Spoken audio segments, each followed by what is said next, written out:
Hello, everybody. This is the voice of Agrod. I'm one of the founders of Splinterlands. I'm the CEO, and it's an absolute pleasure to be here with you today on this last day of the year 2021. Now, if you happen to live in Australia, you don't spoil anything because you're already in 2022. But we're just getting ready to get there. So, anyways, it's an absolute pleasure. I'm joined by a couple of the regulars around here. Richard, do you want to go introduce yourself? Hi, I'm Richard, or Hardpoint. I'm the CTO here at Splinterlands. Very excited to be here in this New Year's Eve to celebrate all things Splinterlands. And we got a Nate. Nate, do you want to say hi? Howdy. Who are you, Nate? Can you go a little bit deeper than just hi? I'm a human. I'm a human being who is also the creative director for Splinterlands, handling the creative side, including UX, UI, artwork, animation, and things of that nature. And then we have one more member, Chatter. Do you want to go give us a hello and an introduction? Hello, hello. Yeah, this is Chatter. This is the director of marketing over at Splinterlands. Alrighty. So, guys, the way that this goes. So, I don't.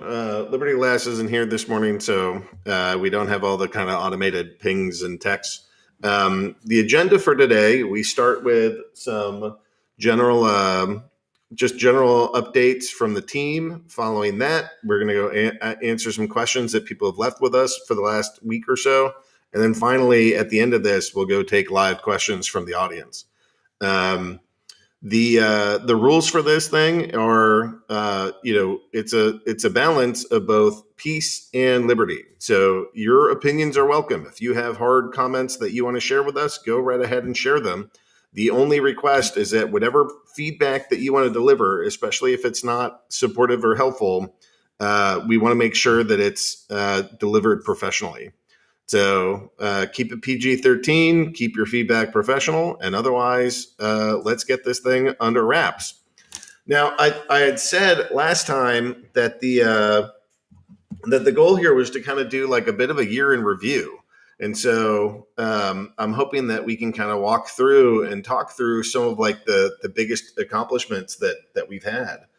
So like Rondon was kind enough to go prepare a list of sort of like all the major ones that are here, but I kind of wanted to invite the team to just like answer the question, whether you've been here for a full year or just some of the months or whatever. What are you proudest of having? And the guys, if you're looking for like tons of new info this today, you're not going to get it. This is a year in review, so we're going to go cover all the stuff that we've done in the past, and then we're going to talk about sort of like what we're most hyped for and excited about in the coming year. And now we've had like a week to kind of think about it and get us in that mindset. So let's start with the kind of looking back. Richard, you've been here a couple months. What are you most proud of, or what's the biggest accomplishment that you think we pulled off? Or if there's a couple, feel free to talk about that. Um, well, obviously, I have to make the obvious one that I joined Splinterlands. To me, that was the biggest, huge thing for me. So super happy to be here. It's been I kind of describe it as dream job that is transformed into a calling. Nice. It's so for me, it's been the last couple of months have been really a whirlwind of joining the team. And when I first joined, everything was on fire. We were struggling. Servers were on fire. We had so many people coming in trying to do battles. We had a lot of systems that were on a daily basis or every other day. Systems were down. But it was super exciting to jump in the middle of it, be a part of a gaming company, not only a gaming company, but one that's on the blockchain, like with NFTs, collectible cards. Like this was just so new and exciting for me, not from a gaming standpoint, but just being a part of something that's something that I've wanted to do my whole life has always been work on a game, work with a gaming company. And so for me, finally coming out of corporate land and over to gaming world has been just, like I said, a dream job that's been just fantastic. But when I think about like accomplishments, the biggest ones for me is just us getting our hands around the growth. We really saw that spike in July when we launched the SPS token. And then that kind of landed us a lot of new players, a lot of games and battles going on. And over those couple of months from July until about October timeframe, late October, when we got the platform stable, such a huge win for the team, really. It was hard, but we really came out the other side being really excited about where we're at, where the platform's going.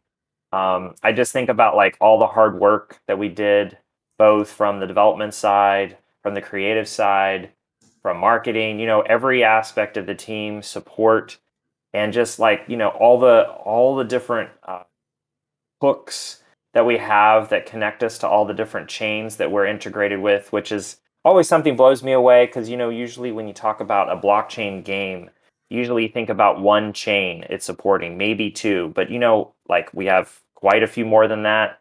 That's pretty amazing. Um, yeah, just and then we while we were doing all that, we launched Chaos Legion. Like we deployed that in December. And that was amazing to me because you think about it, right? We went from everything struggling to get online, but then like literally within a couple of weeks we turned around and dropped another huge expansion to the game. I think that was really impressive for us to be able to pull that off. And I'm really excited to be able to see all the cool art, all the cards, to see them playing, people opening packs. And I know I'm just really looking forward to seeing the general sale and just opening it up wide to allow a lot of other people to jump in and grab packs for $4. I know I'm going to be picking up a couple. They're just, I don't know, just so much fun stuff there. And just really that accomplishment by the team, just getting us through the last half of the end of the year, ending in a solid state, and just really excited about that. Rock on. Nate, do you kind of want to give us some of your insights on what you're viewing, or what are you seeing as like the biggest accomplishment from the creative team of the past year, and what are you proudest of? Well, crap, man. It's like it's whereas most companies, you got to figure most gaming companies, they'll release maybe some cool downloadable new pack, maybe once a year. Maybe they'll update the game, or maybe there'll be some new feature added every so often. Um, and what's unbelievable to me, and we were doing this before we had explosive growth in mid this past year, but it's even more true now that we have grown and the team's growing and we have all this stuff going on. But I mean, when you look back and look at 2021 and you say, holy crap, Splinterlands did all this stuff. I mean, just the highlights. We released Brawls, which in and of itself is quite a step forward. I mean, you got to keep in mind that this is the first time that we added whole new gameplay, whole new functionality that wasn't seen previously in the past 3 years. So this is our dipping our toe in the water to not only say, hey, let's add a new form of gameplay, but let's not go halfway with it. Let's do let's add new characters and new cards. And hey, while we're at it, let's go ahead and integrate guild talk, guild chat within the game somewhere else other than the tavern, and let's try all these different things. And for those of you who are wondering, well, are you done with Brawls? Are you done with that part of the game? No, absolutely not. My wife won't allow it. My if you guys know my wife Rainey, she's quite vocal to me almost on a daily basis about making sure that we improve the Brawls experience, and I'm on the same page of music. For those of you in guilds, we highly encourage you to get involved with them. It's not just about getting more out of the system, but it has a lot to do with making those real world connections within the game world with real people all over the world. It's cool to make those friendships and those relationships, and it's part, I think, of what makes the game so successful. It's the organic part of organic growth, and organic growth has always been a huge part of what makes us successful. Um, on top of the Brawls, there's the SPS. I mean, everyone knows that SPS was a huge hit, a huge success. We're all happy with it, but it took a lot of people to figure out. I mean, again, Matt is the mastermind behind that. But once he handed it off to us and put it in my lap, anyways, I'm looking at this. I'm like, how the heck are we going to translate this to an average user? How are we going to take all these elements and layers and depth and complexity and put it onto the screen to where people can like log in every day and easily understand what the heck is happening? Um, and I think we did a pretty decent job on that. And I think that that is also a win for the team being able to achieve that level of DeFi and or GameFi to where the average person can kind of wrap their brains around what's going on.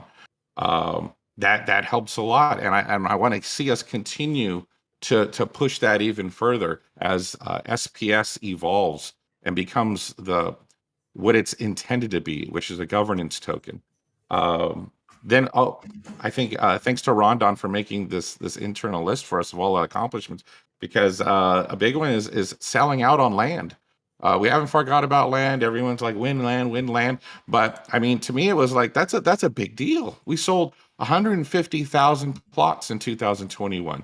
About mid-year, at the same time as we're releasing brawls and SPS, we're also selling out of our land, and at the same time, later on the year, bam, Chaos Legion, which was a ton load of work. And I think everyone's pretty happy with the outcome of the characters and the artwork and how that's going. So it's amazing to me that those are just the highlights. Throughout the year, there was so much other stuff that we pulled off, so many updates to the game, so many features unlocked that allowed people to experience the game in new ways. And it's amazing to me that we were able to do so much. So yeah, hats off to the team and hats off to the community who helped share in our success, but help make us successful, and also continue to provide feedback on a daily basis. We're always getting feedback on here. How about this idea? Or here's a suggestion or feedback to help us fix bugs and things like that. We need all that. So I would say, yeah, there was a lot going on. I'm pretty blown away when I look back and think about it. Awesome. Hey, Chatter, you're pretty new, but you've been here for a bit. Why don't you tell us about some of like the best parts that have happened for you and from your vantage point, and how has marketing changed since you got here? Yeah, I mean, Nate and Richard did a great job of covering kind of a lot of the things there. But I think the one thing that's kind of stood out to me, just at like a kind of entire company level, is with all the growth and with all the scaling, we're still able to stay kind of boots on the ground and staying on that ground floor with the entire community, which I think is really cool. We still haven't kind of got to any point where like, okay, well, we're just going to go do our corporate thing now, and the community can kind of just govern themselves in Discord or anything like that. Like, we're still able to stay very kind of hands-on with the community, which I think is great. But from the marketing side of things, it's been awesome. Like, I kind of came in and we were doing a lot of social stuff, and we were doing kind of a lot of lore and everything else, just kind of really keeping the lights on and expanding our kind of organic reach. But it's been really cool to see in the past 2 months how we've able to kind of use the entire team to set foundation for how we can start scaling, how we can start ramping up kind of paid ads, or whether it be partnerships or like esports, anything else. So the team's done an absolutely amazing job, really kind of helping get everything flushed out and ready to go for kind of 2022. And we'll be kicking off with some pretty big updates in the new year. So really excited to see what we can do here. But the team's been absolutely awesome. I mean, the absolute speed in which kind of the entire team, not just marketing, but support, design, devs, like everyone's been working has been crazy. I'm looking at this kind of sheet right now in front of me of all the updates and all the big things that have happened in the past kind of year or so. And it's like 2 pages long of like single space text kind of thing. And I don't think I've been at any other company that can say they've accomplished so much in just 1 year as well. So yeah, I mean, getting marketing ready to scale, seeing this growth. I mean, having like a super clean Chaos Legion kickoff, it's all been super crazy. And then on top of all that, we're still topping the charts on DApp Radar on like a daily basis here. So really exciting to see, and excited to see what 2022 has to hold for us. So totally agree with all of what you guys are saying. And when I think about like our biggest accomplishment, it's really about scaling this team. I mean, like, so Richard wasn't here before, Chatter wasn't here before, and like, just to me, having super awesome people here, taking things and being really entrepreneurial with them. I mean, the way the way that Matt and I try to run this company is to say something like, okay, here's a complicated problem, please go solve it. And we do our best to kind of outline what the mission is, but then we just want to be able to hand that off to incredibly competent people and be like, you guys deal with this. So I know Matt did that with Richard, because he was like, hey, look, Hardpoint, I like, we got our servers on fire. I need to like code these features, but I can't do server management, economic design, and code everything all at once. I need you to go get these servers working. And he kind of could put that off on Hardpoint and do that. And then we also shoved on the Hardpoint, here's all of our year-end stuff. Please go make this work too. So like we dumped a whole bunch of the like corporate work on him too, and he could get that done. And then with Nate, it's always like, here's our ideas, and here's what we're trying to build. Whether it be guild brawls or the next like wild and modern format, but it's Nate and his team that kind of come up with kind of the final details after it's been ideated of here's what we're rolling out, and here's a big problem. Nate, please go take care of it, and he can. And Liam has just been like just an incredible and entirely professional like addition to this team, in that like before when I was the person leading marketing, and I don't have a ton of marketing experience, like we weren't getting super far, but now I feel like we're making progress. We have new events that we'll be attending, new platforms so that we can reach new audience members. And I never really could like spare the bandwidth to go solve or look at any of that. And then I didn't even have that much particular talent for it. And now it's all just like, hey, Aggie, do you want to do this? And I'm like, go ask Cheddar to see if that fits in with him. And I can, all this stuff, in the company, we talk about delegated authority, and that comes from having done a whole bunch with Hive, and really talking about how you have, you have your stake and you can delegate your stake to others. I try to think about it that same way in this company of like, look, I have a lot of stake in as like one of the owners of this thing, and it's my job to then delegate that to Matt for all this, the product things, to Richard for all the technical things, to Nate for all the creative things. Hey, will you take that and see what they want? Thank you. And then and just trying to get all of this up and running, it rests on me being able to go pass authority to other people and build. And so, we went from a handful of people to we're over 70 people now, and we're still hiring and we're still growing. And I think it's, to me, like nothing's ever going to change my position that people are the value. And, that comes at the community level, and that comes at the corporate level. And at the corporate level, it's like are the people that work here, that build this, that think of this like a calling, that spend their days. It's freaking Christmas. And we were here on Christmas Eve, and now we're here on New Year's Eve. It's just, you don't just, I don't think there's a lot of people that just punch the clock here. Maybe there are some, but I think there's a lot that come in here and just have a lot of a mindset of this is important and we want to get this done. And that means getting this game built. And that also means helping this community grow and be successful and be prosperous. Okay. So let's see. I guess Ron put together, where was this sheet? Maybe I already lost this thing. Year in review. So this thing is pretty amazing. Ron went through and kind of went back and looked at some other posts and started thinking through this. But, at the beginning of the year, we put out a brand new post where we were super proud that we had awarded $200,000 in tournament prizes.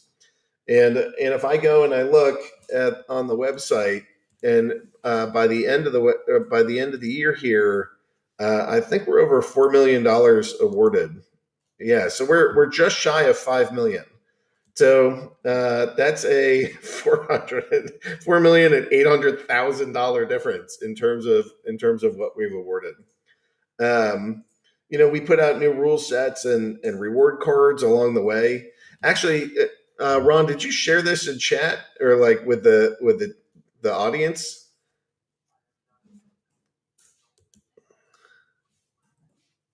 All right, so I think it's great that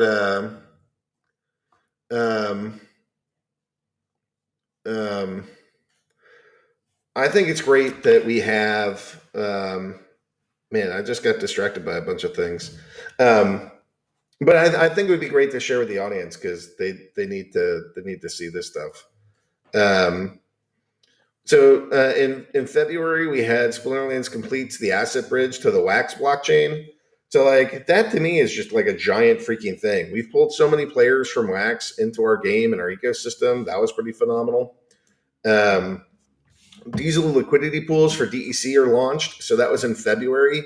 So like if I go look on tribal decks, you guys have done what can only be considered a crap ton of trading. So I see on the swap.hive and DEC liquidity pool, $260 million has been traded there. The swap.hive and SPS, that's $223 million. For DEC and SPS, it's $72 million. That's over $500 million that this audience has traded.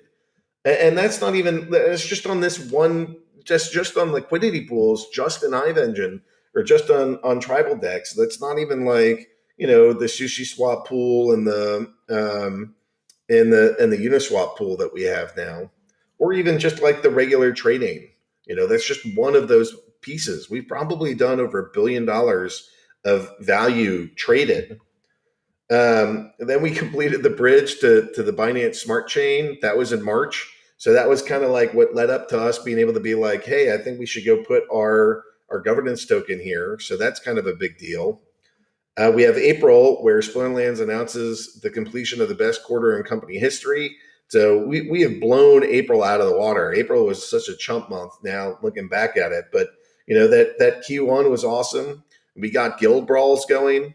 So Guild Brawls, like Nate said, is this massive addition to the game. I think Guild Brawls was actually bigger than tournaments itself, which itself was like the single largest addition to the game since like the battle system. So you know we have put so much code into this system, it's unreal.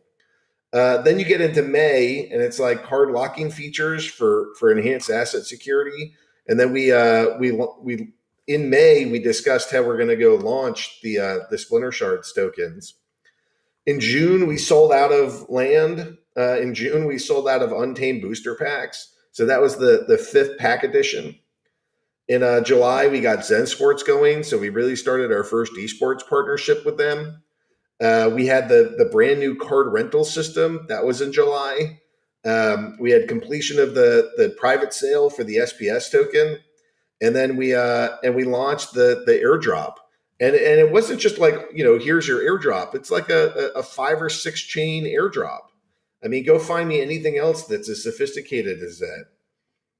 All right, August. So we get into scaling and infrastructure. You know, we're selling in August. We did 60,000 spellbooks alone, which is like, you know, more than we did the entire first year. We get up to 50,000 daily active users, so that was incredible because we'd often been around like 10,000 or less. So we started that like massive growth trend in August. Our card rentals start going through the roof, so we get up to like 600,000 daily. And we reached 100,000 spellbooks purchased, which is still like chump change because I think we're up to 800,000 now. Yeah, we're at 817,000. I got 1.7 million registered users. So for in September, we become the most active blockchain game. And then we also list that Chaos Legion presale is getting announced. In October, we hit 500,000 DAU. I don't know other games that have that. And our presale for Chaos Legion goes live.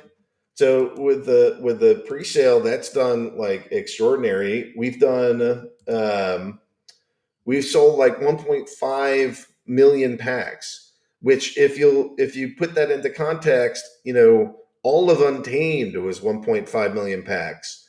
So we have sold the same amount in like 2 months that it took us like a year and a half to do, and we did it at double the price. I mean, that's that's wild to me. Okay, so then we get into November. We reach 750,000 spellbooks sold. We're averaging over 400,000 DAU. Like, we are the biggest game or the most active game on DApp Radar. And then we get into December, and we have Chaos Legion. The pre-sale sells out, so we had 1 million packs that got sold. We were nominated as one of the blockchain game developers of the year. We're listed on Sushi Swap, Baby Swap, Alpaca Finance, and phase 2 of the Chaos Legion sale started. So I don't know, man. It's crazy. So just to give you some numbers now. So we're at something as of today. I think this is probably yesterday. We have 3.8 million daily transactions. We have over 270 million battles that we've accomplished. We're between 8 and 10 million battles daily. We have 388,000 daily players. So I think we're hovering just shy of 400,000 DAU.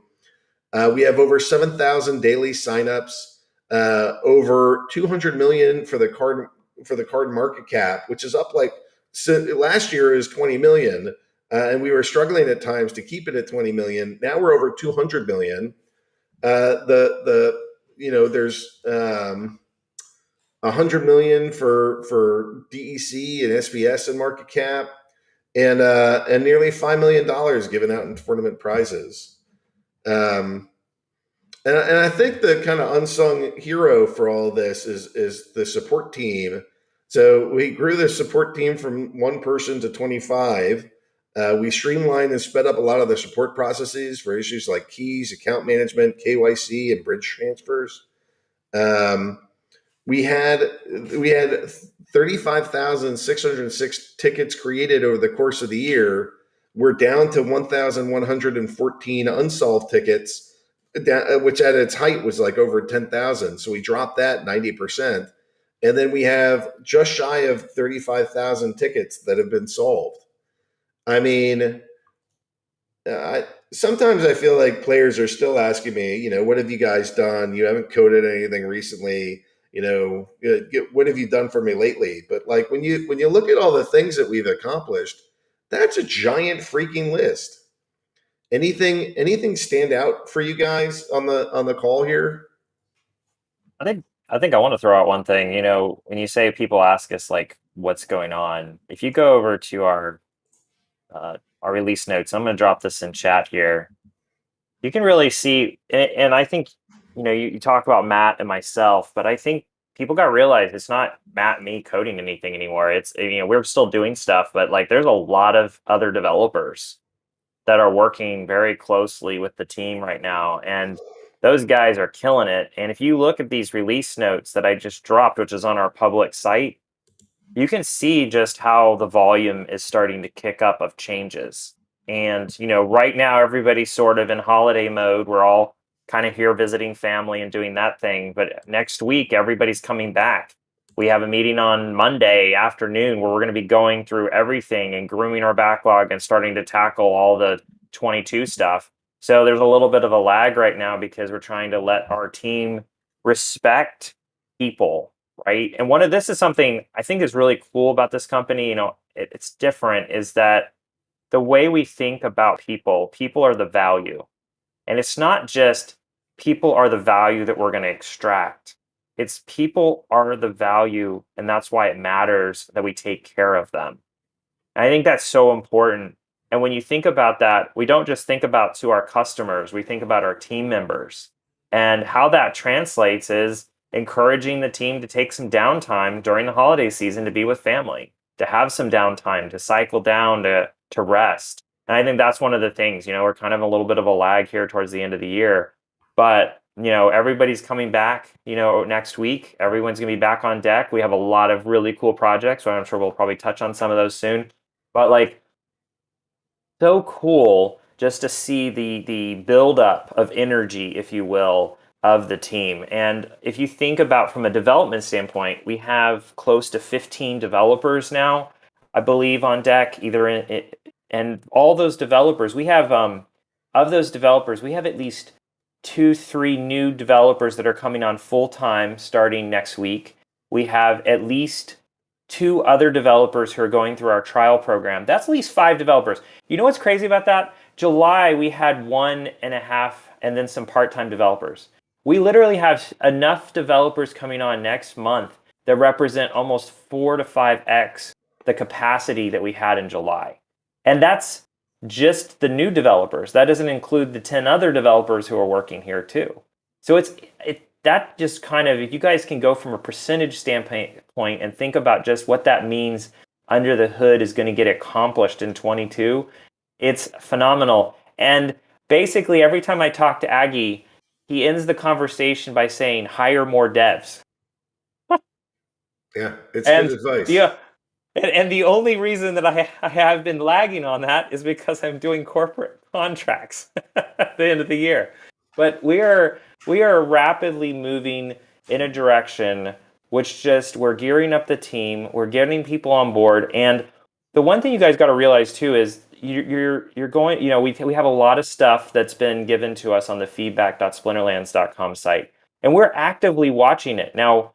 You may have noticed there's some lag there as far as us engaging with that. And partly of that is we are reading them and we are releasing some of them, but we like just the staff alone, guys, it's like crazy. And we're hiring people to help us organize things, to get things in the pipeline. We have a whole pipeline that we're actually developing from ideation all the way to, quality of life and DevOps support that we're working on here with the whole team. We're adding new team members on each area of that pipeline right now. That whole pipeline and that assembly line of getting new product through is growing. It's being more efficient. It's being made more efficient, and it's organically kind of developing up to match these new projects.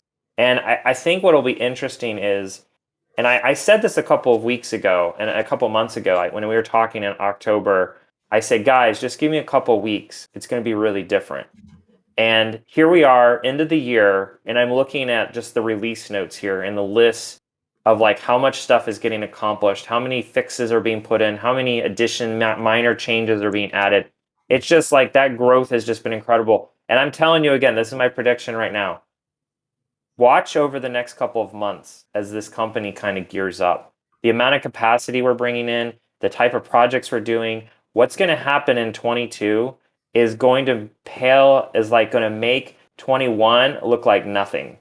So I think it is going to be in a fantastic year coming up. But more than that, it's just the volume of what's going to be produced over the next 3 to 6 months is going to be crazy. You're really excited about that. Chandler, I got a question for you. What was the biggest challenge that you had in 21, and how are we going to address it in 22?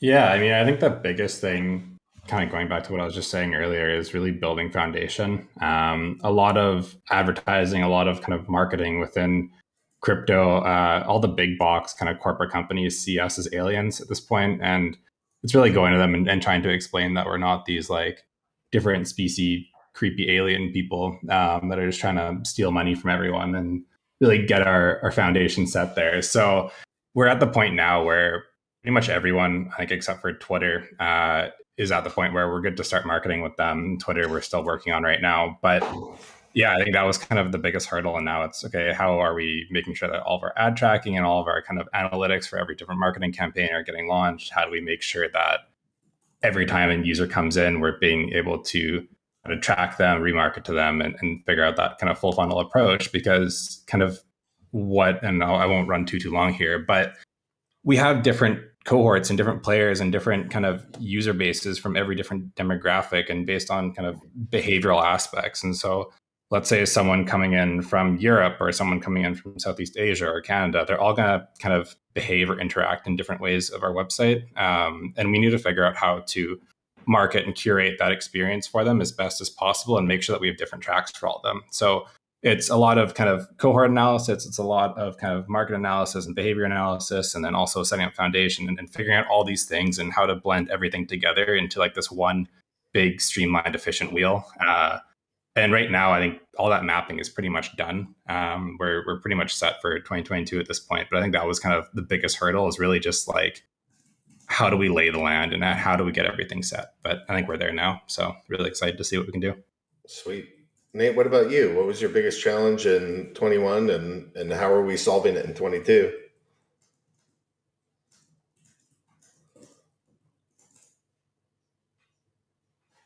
Is unmuting yourself the biggest challenge of 2022? Nate, can you hear me? Yes, I can. Okay. What is the biggest challenge of 2021 and how are we going to solve that in 2022 for the creative team? I think it has to do with the biggest challenge is probably aggro. He's very ambitious. He wants to do everything, and he wants it all right now. So for those of you in the community who are like, now, don't worry. I'm getting it from both ends. I'm getting it from you guys. I'm getting it from Aggroed. So back to Hardpoint's point of we're scaling up. We're scaling up to not only accommodate the community's needs, but to accommodate Aggroed's needs. You're a freaking savage. You're a savage. So I'm so busted. So yeah, and that's a big part of my focus is trying to scale things up, trying to make sure that the resources are ready to tackle anything that comes our way. And we've already talked internally about all kinds of exciting things that we want to do and we plan on doing for the upcoming year. You guys have no idea. Yeah. Right. I am ambitious. I'm not here to just build a game. I'm here to go change the world. And I'm staffing this company with the biggest people and the like brightest minds that I can to go, these are hard problems. The ultimate goals of this company are to spread peace, prosperity, and freedom. And this world is filled with war. It's filled with poverty everywhere. And the surveillance state, it's disgusting. And I honestly think that this gaming approach really has the best chance to mainstream crypto to a wide audience. And if we can do that, we can change their lives. And I think that's going to involve not just one product, but multiple. I think it means that we have to upgrade some of our infrastructure. I think there's a lot that we can do to go improve game features, but also make things easier. Like I'd really love one of the things that's on my mind is like casual games. And as we bring on more people, it's my hope to go get some additional things out there. And like, don't get me wrong, Splinterlands is absolutely amazing. This game is freaking incredible. And one of the reasons why it's so incredible is because of the depth and richness of the game and like all the rules and all the ways that you have to interact with this thing. It's really complicated. And that's the beauty, but it's also one of the drawbacks of the game that like, to take a new player through this, it's not like, sit down and play the game, good luck. It's like, okay, I really got to walk my friends through how to go play, why they should play, and how this thing all works. And I think some of these casual games, if we can get some of this stuff to, if we can get some of these like really simple things out there, I think we can bring more of a general audience and like just make the onboarding easier. And hopefully everybody that we bring in through, some casual games ends up being, over time a Splinterlands player, because we take kind of a regular normie, we turn them into a casual crypto person, then they get kind of hooked, and then they look for other things that might be more in depth that they could do, and hopefully we have that. So this is what we're working on, and this is what this company is for. And I'm both ambitious and impatient. I want more people. I want more content. I want comic books. I want TV shows. I want like YouTube series. Actually, there's I guess I shared this image with Nate. So let me. I'm gonna. I guess this is me transitioning a little bit from the current to the next. To sort of future thinking here. But this image has been in my brain for a little while now. I just put this thing into chat.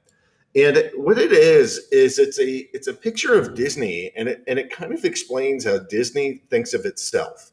And so, yeah, they have their theatrical films, which is sort of at the center of everything that they're doing. But then they also have TV, music, merchandise licensing, publications, magazines, comic strips, and Disneyland. And it's the intersection of all of those that I'm sort of looking at this and thinking, how is it that they became one of the most powerful businesses in the entire world? And it's, that to me is sort of a modern, I know it's old, but it looks to me like the way that a modern business plan should be working, because like companies can't just do one thing.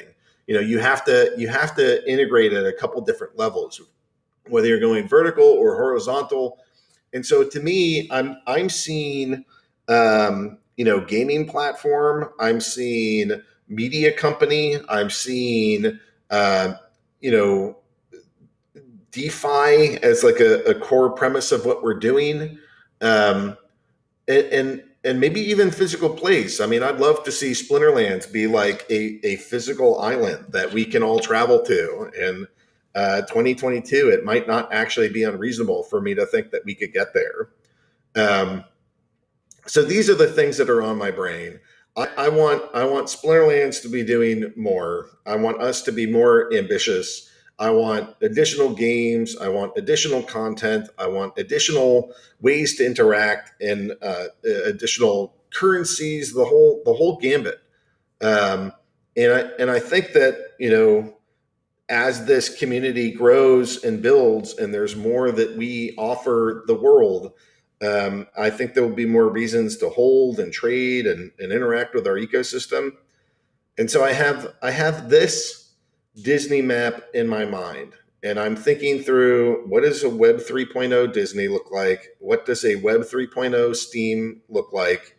And I'm trying to think through all the different places that we need to be. And I'm aggressively trying to tackle all of it, which is why, like the guys that we're hiring, I'm hoping that people are getting the sense that this is an ambitious goal, an ambitious company. Like, being good is not enough. I really only want to hire exceptional, and I don't want good employees that punch the clock. I want exceptional employees that call this like a calling, that see this as their life's work, that their masterpiece, their magnum opus is how they can deliver some part of this mission. Because at the end of this mission, we should have a world that's more peaceful, more prosperous, and more free than we had before. So, I think so. Nate is definitely freaking just roasted me beautifully. Kudos, sir. But it's but he's right, and it's my goal to sort of help us transition from a lone game and a sole company in a small niche cryptocurrency thing to a multi-platform ecosystem or multi-product ecosystem that's highly successful, and that empowers our players in many different countries to be peaceful, prosperous, and free. Like, I know that's huge. Am I out of my mind for thinking about it this way? Do you guys think I'm nuts, or like, do you see how we could do something like this? Absolutely, Aggie. I think we can, and I think that it's me. We were talking about like thinking about the future over the next couple of months, over the next couple of years, and the base of Splinterlands is like a great template for us to keep building and keep developing. But there is, like you said, those casual games. I think there's a lot of opportunities to take all of the things that make Splinterlands shine and get that more mainstream too at the same time. Like, we have the resources to go do that. Additionally, we have so much dedicated to Splinterlands, way more than we've ever had last year. So one of the things we'd love, I'm with you. I would love to see us making inroads. Some of those things too supersede even gaming. And we talked about this a little bit last time. And cryptocurrency in itself, we started talking about frictionless crypto, and I'm going to keep saying this term until I start seeing it in the media. Is frictionless crypto is so freaking important to society today. Like, the normal person, cryptocurrency is so intimidating It's so weird, but they know that it's the next thing. They're just not sure how to get into it. It's because of the friction, the amount of so complicated to find some place that'll let you buy it. It's so weird when you buy it. All of a sudden, you have these weird wallet addresses that are these long ass passwords that mean something. There's all these websites that look shady as shit out there. Literally, you go to them and you're supposed to buy and sell lots of money on them, and people are like, I don't know about this.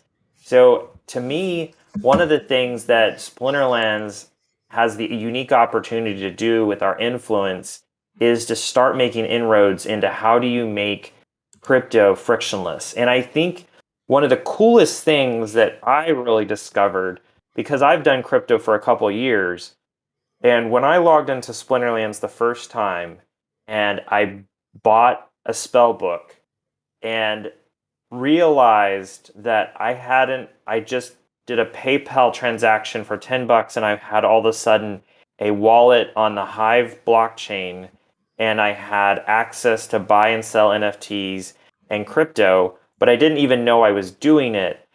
That was when it's kind of like a light bulb moment, you know? It's like when you realize that movement from fiat to crypto and that all of a sudden I'm operating in this totally new paradigm was so seamless I didn't realize it. That's what we need to make the world see. That's where we need to push the world to. And I think some of the initiatives that have not been discussed are all about that. And me and you, Aggie, had talked for several hours about like different ideas we have about how we take this to the next level and how even what the players see on the platform and the way they see it right now and interact with it is just so not what taking that to the next level. We want to figure out how do we make this easier, more secure, safer, and just allowing. So my goal is this: everybody out there has family or friends that they've talked to about, hey, Splinterlands, right? And then you go in and you start doing these things and people are like, whoa, like how do I do all this stuff? We want to take that experience from where it is today and make it so that you could literally just say, hey, check out Splinterlands. And literally when they go to the website, they see an experience that guides them through a path to financial, for prosperity, for wealth building. It's easy to understand rewards. It's easy to understand what you're doing and how to do it. And that's where we want to take the platform. And Nate has been involved in that. There's a lot of us internally have been talking about it. There's a lot of new people here that are throwing ideas on how we can make that simpler and faster and better.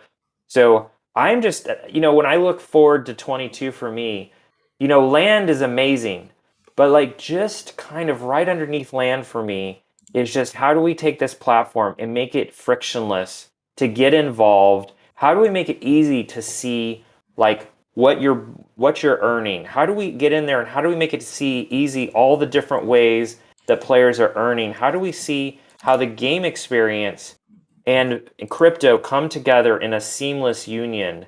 And to me, that really is the biggest thing that I want to see in 22 is that when we finish 22, the platform itself is seamless and it's smoother than it's ever been. It's more obvious that what you're doing. It's easy to feel like you're having impact on your financial prosperity. And so, that's it. That excites me. That's one of the reasons why, like I said, like this is really transitioned from a dream job where it's just a gaming platform or it's just a crypto platform. No, no, no. It's much more than that. It's like, how do we make this easy for people to get into this new financial world and participate? And that's super exciting. That's why I'm working this weekend. That's why I've been working every evening, as much energy as I can put into it. I got to get in this. I got to make this happen. And because I just believe that there's so much more for everyone in the world if we can. Anyway, that has me super excited. Nate, you roasted me for it. What do you think? Are we a company that can do this? Can we pull this off? Am I being too ambitious, or how do you see our ability to add products that can change economic behaviors? I think that, and I think most people who are listening to this stream would probably agree if I were to say that, given the landscape, given the industry, given the marketplace, given who is doing well or not doing well, um, technology wise, under the hood wise, UX wise, because ultimately you guys have heard me say this before, and I think it ties in with what Hardpoint was saying, is that I think that blockchain, cryptocurrency in general, ultimately the path to mainstream adoption lies in the UX. It's a UX problem, and once that problem is solved, the floodgates open. So I think that, if you're asking me, can we do this? My response would be, we at this moment in time, we might be the only ones who can make that happen. And that may sound a little cocky, but given our competition, given who else is out there doing what we're doing, then it's not that far fetched of a statement. I think that we're in a good spot. Yeah, I totally agree with that. I mean, some of this. So, like, okay, if we take as like our operating principle, people are the value, then from a technology standpoint, the only thing that matters is scalability, and the only thing that matters from a creative is like ease of use, right? Because that's how we're going to get all these people in here. This is going to be the easiest platform to use, and we're going to be able to scale it up like crazy, and then they're going to experience the rewards, the entertainment, and the community that comes with that. And I don't know. I think you're right. I don't know who the hell else is going to go get like millions of people doing something, right? Like who else can scale like that? I don't know. We're looking at like some pretty big partnerships, hopefully with some like national brands that you're going to recognize. And I just think like, who the hell could even like handle the amount of traffic that I think we're going to be generating, and who could take your average fan of a show or a sport and turn them into like a crypto user without them even knowing it, right? Like there's just not a lot of people that there's not a lot of teams that I think can pull this off. So, but I think we're one of them, and I think we have the right people, and I think if we keep growing, we can kind of have all of these nice things that allow us to grow the business, grow the game, grow the apps, grow the everything, so that the damn thing functions. All right, so Liam, same question to you. Like, what do you think is the appropriate level of ambition for next year? Like, Nate's roasting me. Am I shooting too high, or do you think that we can accomplish this, or where do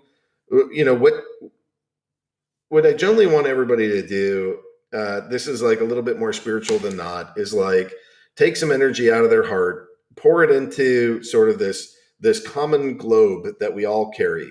And so it'd be like in this universe exists this golden globe. We all send our love, our light, our energy, and our prayers to that, and we all grow this collectively. And I would wonder, what from your heart, from your headspace, from your objective list, what is it that you think that we can reasonably accomplish, and what should our core objectives be? How ambitious can we be?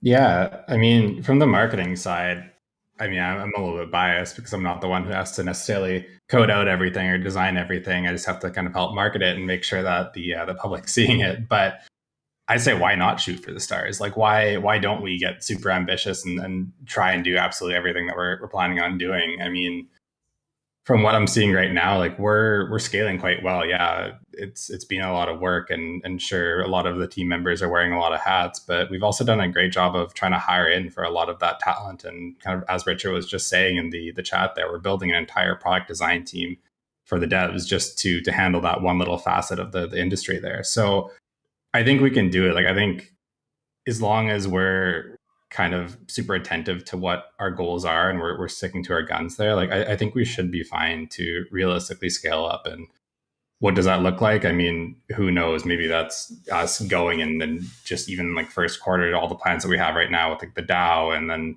releasing our general sale and doing kind of everything else there. Like I don't think that's super outrageous or outlandish. And I mean, right now, from what we're seeing with mainstream adoption, I'm not sure if everyone saw the press release channel, but like we just got picked up by the Sun, the UK version of the Sun, and that's one of the biggest mainstream kind of publications that there are right now. We're slowly bridging that gap, and so us shooting for the stars, I mean, it just means us staying ahead of kind of all our competitors as this kind of crypto blockchain gaming and crypto scene really start to become more and more mainstream. And I think we kind of have to actually stay at the top of the leaderboards there. And if we're not, then someone else is going to just take that reign and bump us out. So yeah, TLDR is let's shoot for the moon and just see how far we can go. And one of the principles of that moon is that we all go to the same moon. I don't know if you guys know that, but we're all interconnected here. Whether it's through SPS, DEC, the NFTs, the airdrops, the common love of the tech or the community. If you're listening to this, we all go to the same moon. We're all headed to the same place. So hopefully you're as excited about where we're headed as I am. Yeah, one of the things too, Aggie, since you were just guys mentioned this, I dropped a list into the Discord chat of all the different groups in tech that we're building out. I just thought I would read this out just because it gives you an idea of where 22 is going for Splinterlands tech group. We have 9 right now. We have 9 different teams that we're building out on top of the existing ones. So like that is product design, project management. We have creative, we have development, we have data services, which is a new group that we've formed. We already have tech support. We have community moderation, which we're building out. We have a security group that we're building out. We have an infrastructure team that has to be built out. Like these are all roles that used to get rolled up into 1 or 2 people. Now these are whole teams. I don't know if that conceptually people can wrap their brains around that we're literally building out a best in class company and team to tackle these products in 22. So I just wanted to, it just helps you understand kind of that scope of what we're headed and why. Sweet. All right, so we're getting done with the first hour. Like closing thoughts. Anything that you want to share about last year, or anything that you want to share about for next year that you're either proud of, one like a story to tell, or a vibe, or whatever. Pretty open ended. What are you hoping for next year? Oh, is this for me or someone else? For all of us. You're up first, Nate. What's the hope? I'm geez, there's so much that we want to do in this upcoming year. So I think that this year's going to be super exciting. We clearly have ambitious plans for land, and that's going to change the game significantly in more ways than one. So and again, this is stuff I've said before previously, but it's worth repeating. Is that I think land is going to change the way that we play all aspects of the game. I think that land is going to change so much. It's going to be so much more than what it was originally conceived to be.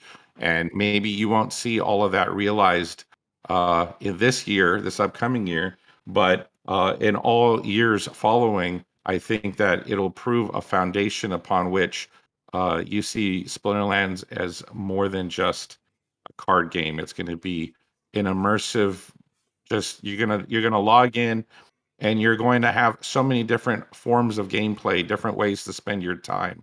You're basically not going to want to leave your computer screen. You're not going to want to go to work or go to school or do anything else. So be warned, be forewarned.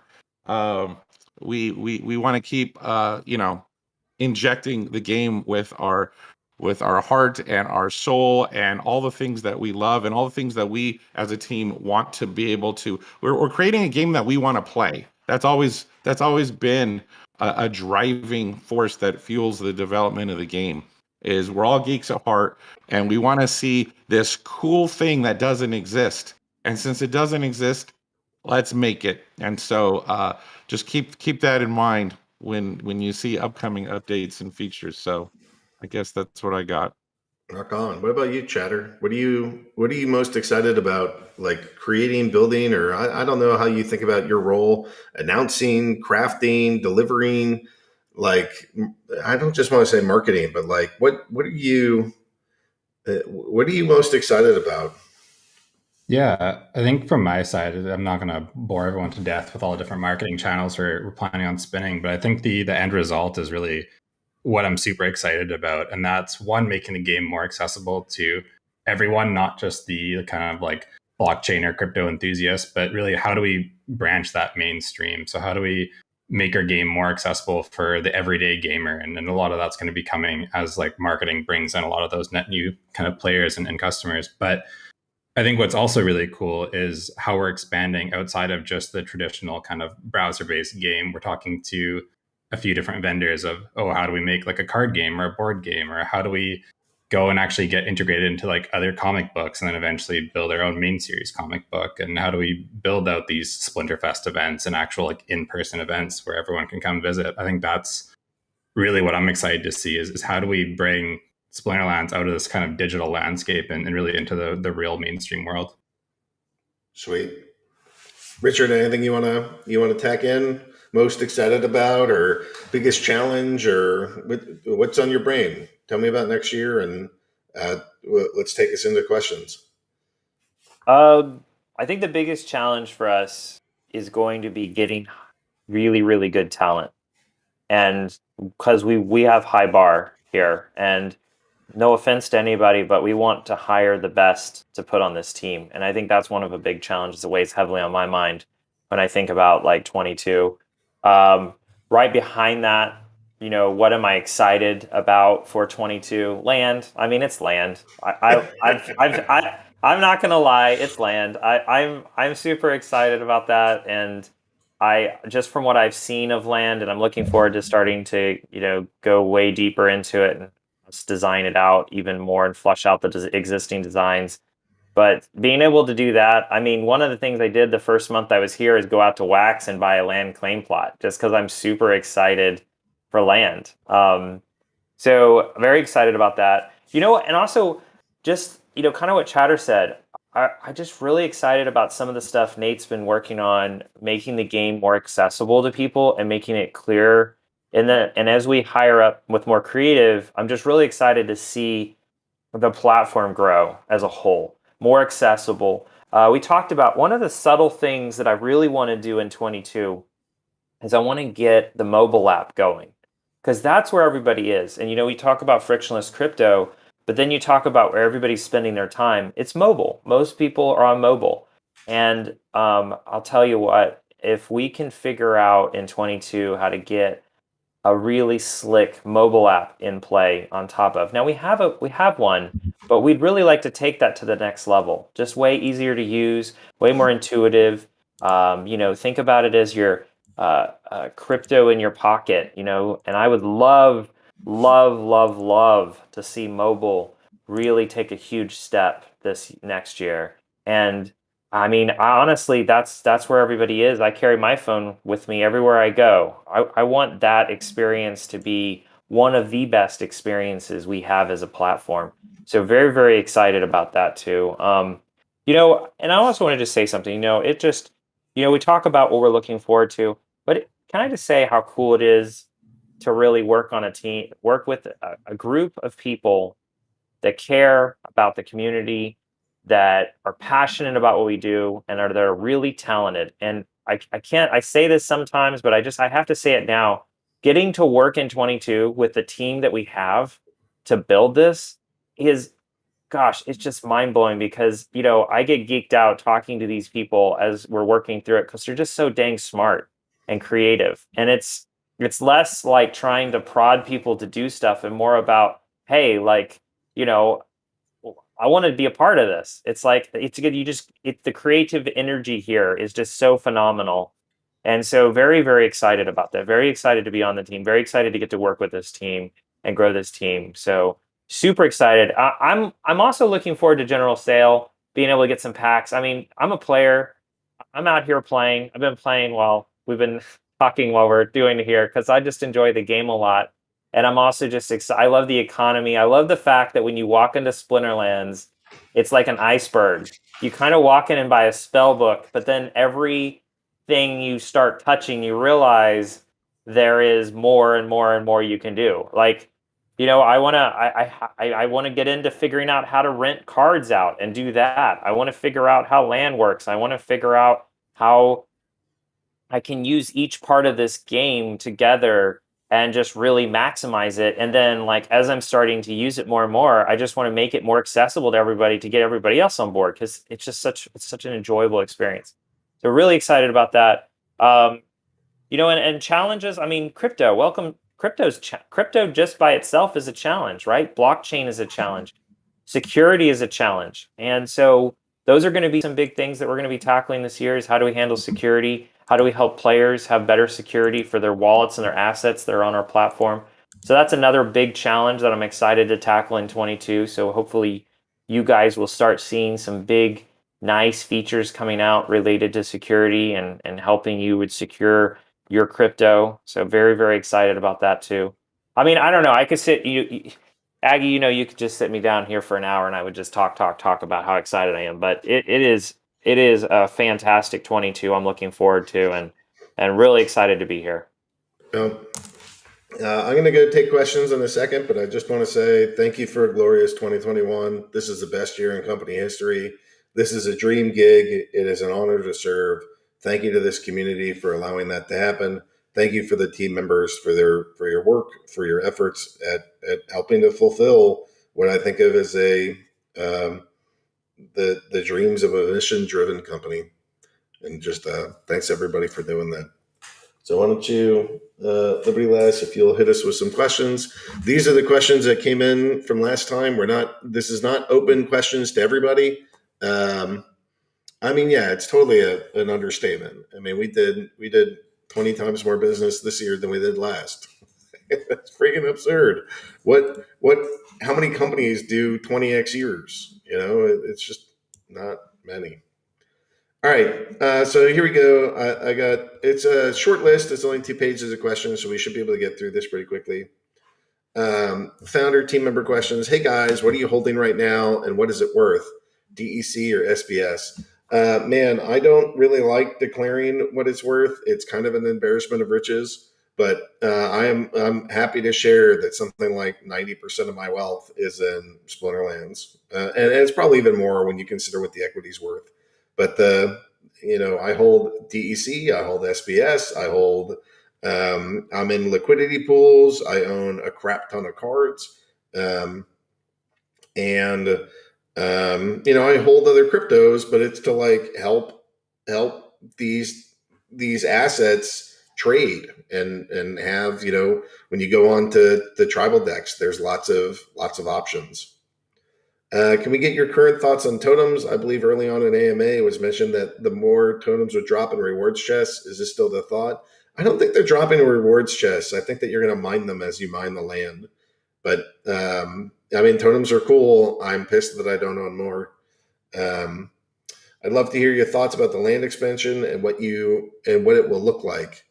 That's a little bit big, but and it's too hard to answer because there's so many different stages. What does it look like when you can first claim it? What does it look like when you can start producing? What does it look like when you can start generating NFTs? All right, then what does it look like as you start getting travel? What does it look like when you start getting the different boss fights and PvP battles and all the other stuff that kind of comes into this land? All of that is building into this thing. Okay, so there are 108 million monthly players in Clash of Clans. Do you think we could integrate any of those players? Yeah, I mean, we hit some amazing milestones of getting up to 500,000 DAU. Like that's incredible. When I talked to Ubisoft, because we were in their accelerator program, and I was asking their guys, when would a game even reach your radar? And they said 50,000. So we 10x what is the minimum to get on their radar. 500,000 is not a chump game, but it's also there's still plenty of room. So we're looking to grow there. All right, Nate, we had a question of which team member's card are you working on now? I think this is like we have Chatter's image. Who is the next person who's getting their Splinterlands image created? Um, I need some more. I need some images from the leadership, because we're kind of starting from the top down, since they have the greatest need for business cards. So as we're waiting for leadership to submit their and that's a tough ask, more tougher than you might think, because leadership is pretty friggin' busy. So to tell them to take an hour to kind of do a whole bunch of selfie shots of themselves, so that we can get all the angles that we need to pull off what we want, is it, they got to carve out some time. But so yeah, for lack of Nate, submission, yeah. Nate, I was gonna say I'm one guilty of that because I went from having long hair and a long beard, and now I have short hair and a short beard, and I'm like, I don't even know which look I want to have permanently embossed on my card. So I was having an identity crisis last week. So, but I'm getting you my stuff this weekend. I'm committing to you to get me my stuff because I'm super excited about these cards. You know what? You would make a good. Did you ever watch on the History Channel that show Vikings? Yes, yes. Ragnar Lothbrok. You would make a good Ragnar Lothbrok. I could Okay, I'm just gonna have to see you look this like up just now. like. I went out to Sweden for a while for one of these things, and I kept being struck by the landscape of these like giant Viking men, and then like a bunch of dudes that look like developers. And so maybe Hardpoint could actually bridge the gap between the developer crowd and the like Sven the Terrible Viking crowd. Okay, I actually can we take 2 seconds? You want me to tell you what I kind of think I want to do with it? go for it. I have an image. Okay. Wait a second. I got to tell you guys. Okay, of all the things that we're doing, these cards I think are the coolest thing. Now I know land is cool, but when I came on board in September and I saw Matt's and Aggie's cards, I was like, that is the coolest thing in gaming I've ever seen, where the company has cool gaming cards for their staff. And I was like, we got to do this. We got to do this for everybody. And I was like, okay. So I was actually working on this, and I'll share this with you guys just because it's a community. This is a community thing, and I owe Nate this, but I'm just going to share this with everybody because why not? We're all family here. So I'm going to share this link with you guys. I've been working on this, and you guys can just hit me up in chat. Here we go. I'm going to drop it into the Discord chat. So these are the concepts in this Google Doc that I was thinking, and kind of what I was thinking, kind of a mage wizard. Because I saw Chatter's and his is like a roguelike. I was like, Matt is like a wizard and Aggie's a wizard. I was like, I want kind of a combination of both. And so anyway, the first image is the one, Nate, that I was like, I think something like this. Some big badass sword, some really cool mage type thing. And then I got to get you those headshots and stuff. But like a warrior mage was basically where I was headed, which is like funny that you said like the Viking, because it's sort of, you throw in that Viking kind of feel with like the mage there. Anyway, so I want to share that with everybody. You guys, this is a family. You guys can see what I get excited about. I'm like, I was spending some time the other day in between doing contracts. I was like, I got to get a couple concepts here that I really am excited about. So anyway, that's what I'm having fun with right now.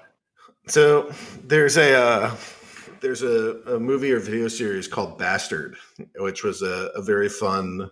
I mean, it's like it's somewhat juvenile, and it was like heavy metal themed, which was hilarious too. But they would have the main character is like a super powerful, spellcaster, but also he's like a battle mage. He's like he's fighting people with a sword and he's casting spells. And oftentimes like the trope is like, the magician has sacrificed his body. The one of them being from the Dragonlance series, Fistendantilus, who like withered away from all the magic that he was doing, and he would like siphon his own life energy and basically bring himself to the physical death to cast all this magic. But so that's one trope. But it's definitely the fun trope to have the like battle mage, the like barbarian spellcaster. That is cool. That is really cool. All Anyway, right. I didn't want to derail our whole conversation too much, but I was geeking out about this. So No, yeah, go for I it. think it's cool that the community sees just how geeky we are. So we look at our business cards and we say, "Wow, look! It's like you can imagine us playing a D&D session or going to a Comic Con dressed up in cosplay or something."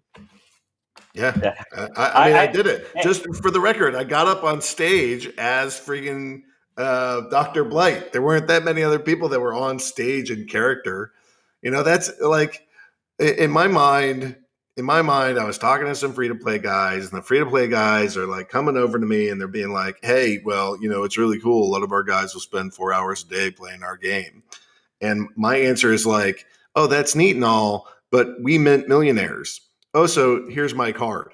And just those two things, it's like, oh, wow, that you guys really are kind of awesome. It's like, like which do you, if you were like walking around and trying to like have a discussion, which do you want to be? My guys, my players spend hours here, or we've minted like 36 millionaires.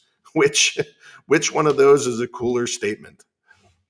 oh man. Well, you know what? Nate, what you were saying about us geeking out. I'll just do a little plug here. Me and Chatter are doing a learn to play stream next Fridays. We're gonna start doing it on Friday evenings, kind of like a happy hour. We're gonna start playing Splinterlands at the bottom. So we're just gonna start with a count with a spell book and just try to figure out how we rank up together and do a live stream and just come hang out with us, have a beer, have a drink, whatever your favorite drink is, and chill with us on Friday afternoons. And super excited about doing that, not just because it's something for fun, but it's also work, but it's fun. And me and Chad have just been talking about this a lot, so we're super excited. So if you guys want to come out and play some Splinterlands with us, and hey, I'll tell you, be honest, me and Chad are not the best at this game. So if you come out, don't expect words of wisdom from us. But what we're hoping to do though is we're going to get some of our best players to come on and teach us. So over time, there'll be some great opportunities to learn from some of our best players on that stream. So look forward to that next Friday. So guys, really excited about that. All right, so here are some development questions. Will the items and spells created by land have a limited number that can be created or have a burn mechanic?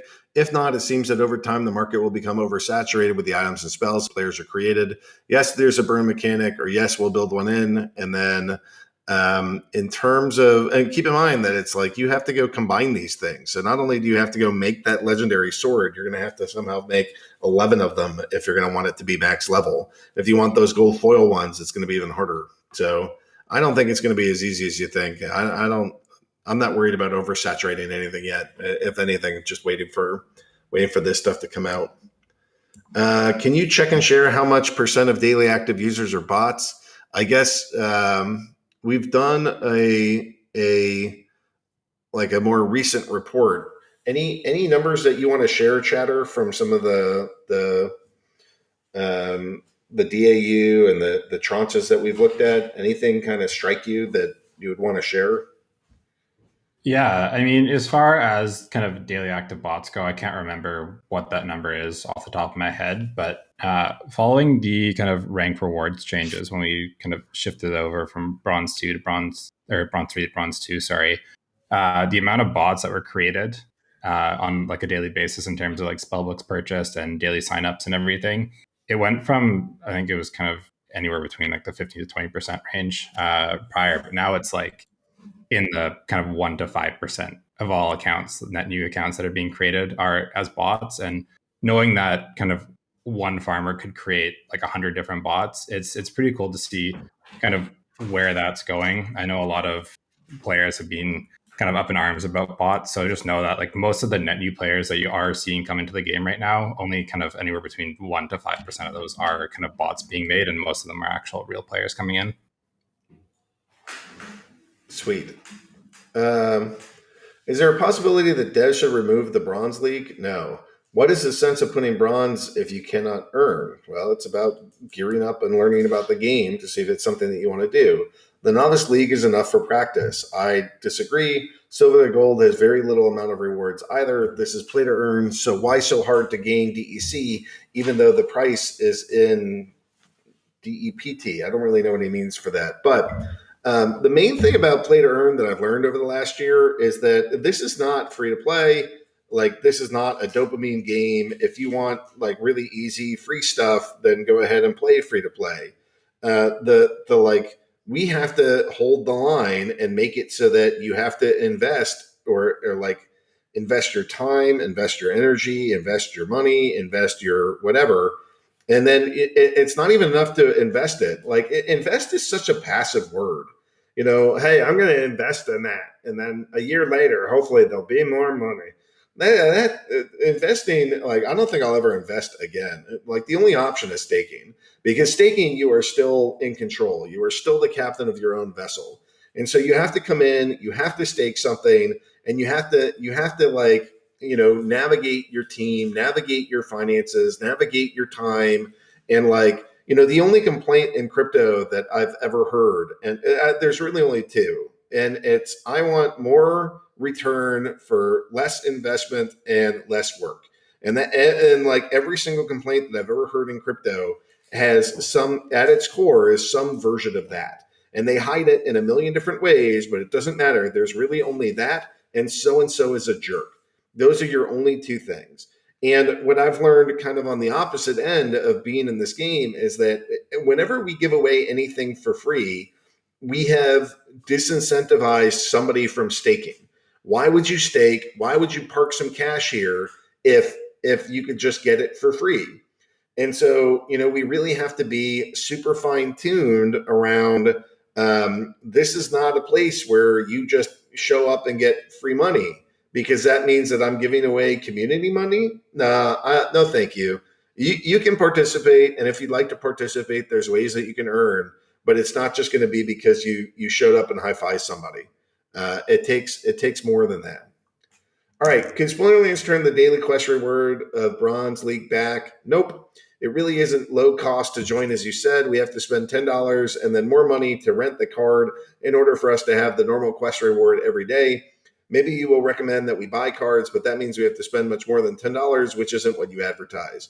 My answer there is no. And if the $10 is too expensive for you, then you should simply just find somebody with a deck and become a scholar. And that works. We all have to go kick in from where we're starting. And there were definitely times in my life where $10 would be a lot of money. And especially if you come from other countries, that might be hard. But what you can do is just borrow somebody else's deck, come into the game, talk about how you want to be how you'd like to participate. I actually had somebody pitch me an idea about like a play to earn, like job board, basically like a LinkedIn for play to earn, so that people could go, offer their decks and get other people to participate. I thought it was a neat idea, and I'm gonna look for doing that. But I mean, I don't know how you lose more money than you earn like that. And if you are losing money, like, maybe your strategy isn't good, and maybe you should go work with like a different approach. Like, again, if you like just go after somebody's deck, and you're like, hey, if you have a deck and nobody's playing it, I'll play your deck, give me some money, and you can get your hourly wage, and you'll have a lot less risk, so your return is probably smaller, but you can get wages doing this. That there's something in here for everybody. All right. Hey, just wondering if there will be updated in-game avatar, Chaos Legion themed, perhaps. Nate, are we doing any other updated avatars? Updated avatars. You mean for the player's profile? Yeah, I believe so. Yeah. I mean, I can't say when and I can't say how, but yeah, that is definitely. We definitely want to introduce. In fact, if I have my way, and again, please, people, don't take this as the next roadmap item or anything. I'm just throwing stuff at the wall here in a public setting. But if I had my way, my vision would be when land is introduced and players are pulled in to the game world as battle mages and less as people playing a card game and more as people interacting with the real world.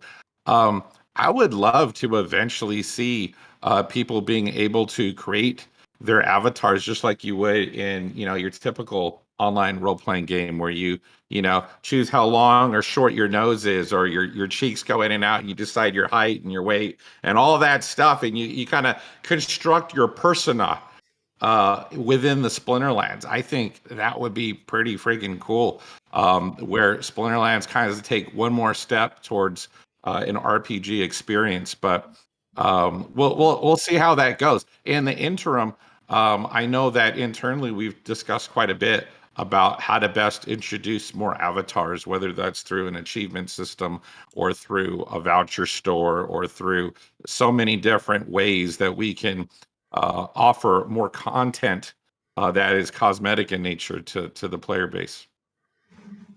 Okay. If you look at bronze leaderboard, the only active player is a guy who is in the 76th position. Every other account is alt accounts from strong accounts winning all the rewards. How are new players supposed to advance and grow in bronze when they are competing again much higher level people? How do we make this fairer? That's an ongoing question. We do our best to make that new player experience fair. I'm pretty pleased with the way that we make it so that all cards get nerfed. Like, that's literally just level 1 cards, and you can't get legendaries for like that Kobold tournament. So there's probably other stuff that we could look at for bronze, and over time we will. But I don't know. The game is comprised of the most skill, the best cards, and the most time spent. And I'm pretty good with that being competitive against players. Hey, just wondering if there'll be updated in-game avatar. We just did that. In the land sale, lots of people pooled resources to buy a region. When will the pooled regions be able to be split and sent to the proper owners of the land? Q1 or Q2. So we still got some work to do, but we got people working on it. Any news on fixing the rental protocol to allow bulk rental price changes in one transaction? This is actually one of my favorite bug fixes or edits that I'd want to see. So, Hardpoint, any thoughts on that one? I'd love to do it. Remember, what we said is if a lot of people want it, get it on feedback, splinterlands.com, and upvote it. Everybody upvote this. And I know, Aggie, you get a big upvote, so. Yeah. Well, I can't wait till it's stake-based, right? Like, right now, there's not a lot of fun of me just pop it in and putting my one little vote on there. But I have a fair amount of SPS that I have keys for. So and I think you bring up a great point. Right now, actively being worked on by our very own Matt is SPS validators and SPS governance is an active project that even I was working on as recently as this week with Homestead on fleshing out some of the designs and stuff. So this is like your dream of using that SPS to vote on changes and improvements in the game is rapidly going to become a reality here in Q1. Yeah. Any news on any news when it will be possible to queue up a rental price change for after a rental expires? That's neat. I hadn't even thought about that, but I support that. I think that's, again, you got to go to feedback.splinterlands.com, and already changing active rentals is top 4 right now. Yeah, so do it through the feedback site, and hopefully we'll get devs on it. How are the summoners created by the top presale participants coming along? Slowly, but I do think that Chatter and Nate are working on that and collecting the stories, collecting people, and collecting ideas. But nothing to share yet, but that is something that I believe is working. Is there going to be something done to make the matchmaking better in guild brawls? It feels pretty bad right now if your guild is ranked 350 and you face a guild who is 50 that just runs over you. We need Cryptomancer to answer that, but we can look into it and think that through. Request suggestions. Are there any plans to compensate for the cancellation of the DEC burn from Rift Watchers? compensate DEC like other. Yeah, I think with the land, there's going to be other ways that you can do DEC burning or DEC staking maybe. So I think we'll see DEC have more utility in land. So we'll see it there. Economy questions. With over 1 million of the general packs already sold, will the fourth airdrop be happening on the first day of the general sale? Yeah, so I think it's closer to 2 million that have already been sold in the general sale. So I don't know that the airdrop will happen, but the people that are buying will be guaranteed the airdrop. We still might need to do something from there. If several million packs do sell out in the first week, will multiple airdrops be ready to go? Multiple airdrops will be locked in. I don't know that they're ready to go. Actually, Nate, do you have thoughts on what that takes, or maybe Richard? I'm not sure which one of you that is. Yeah, I'm finalizing with Matt the next few airdrops, but the artwork and all that stuff. Yeah, yes. Basically, we're prepared to start releasing airdrops in an organized fashion.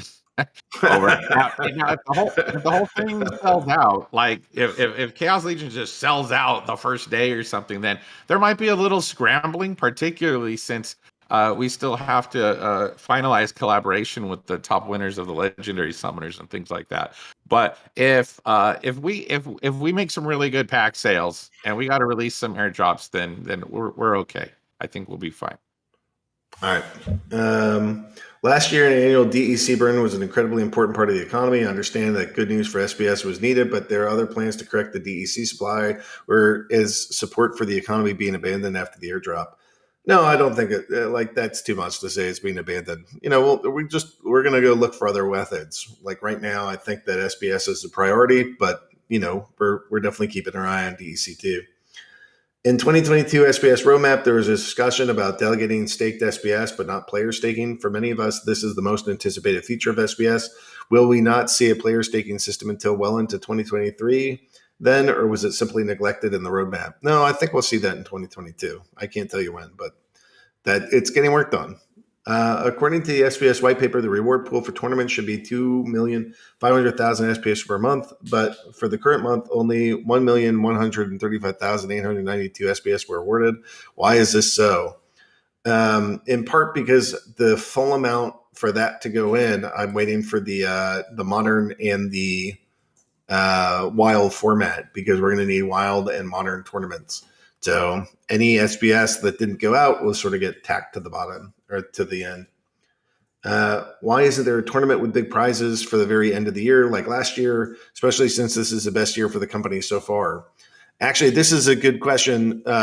Hey, Richard, are we at a point where we're stable enough to try big tournaments again, meaning like the synchronous ones, or should we still hold off on that? I think we're pretty darn close.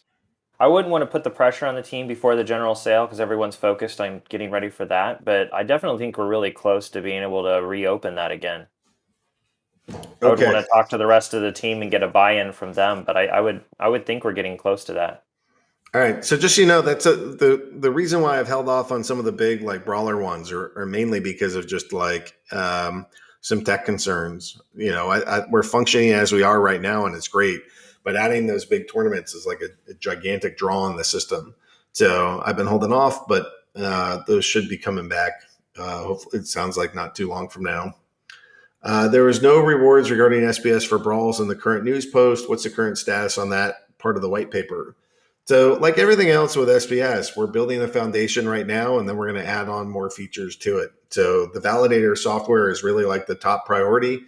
It helps with regulatory things. It helps with safety and security. It helps with, I don't know, just like the ease of use and function of that, and then the stability, safety, and decentralized nature of it. So that's what we're working on first. And then as that gets rolled out, then we'll start working on the other parts of that.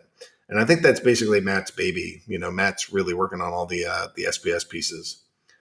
Have you already made up your minds about the voucher requirements for Rift Watchers? Will we need vouchers alongside the SBS to buy the packs, or will vouchers not be used for that sale?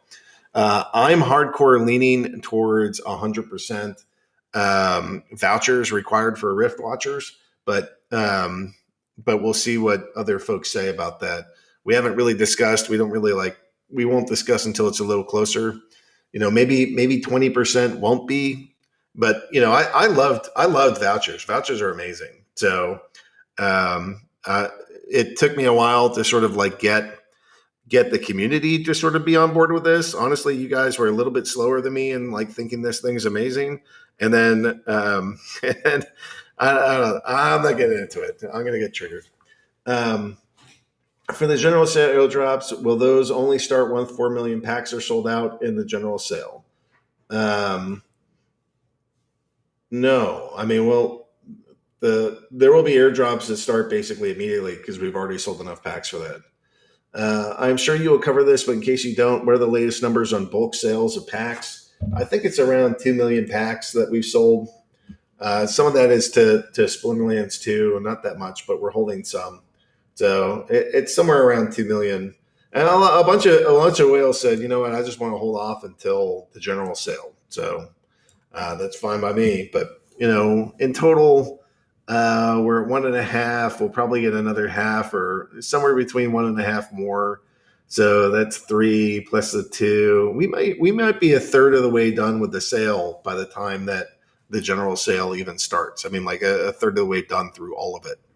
So the slowest part of the sale is really like getting up to like 60%, and then things start picking up. So we'll see what that looks like. But yeah, I'm super pleased. I feel like this has gone quite well, especially given that we 10x the number of packs and doubled the price. Like that was a lot.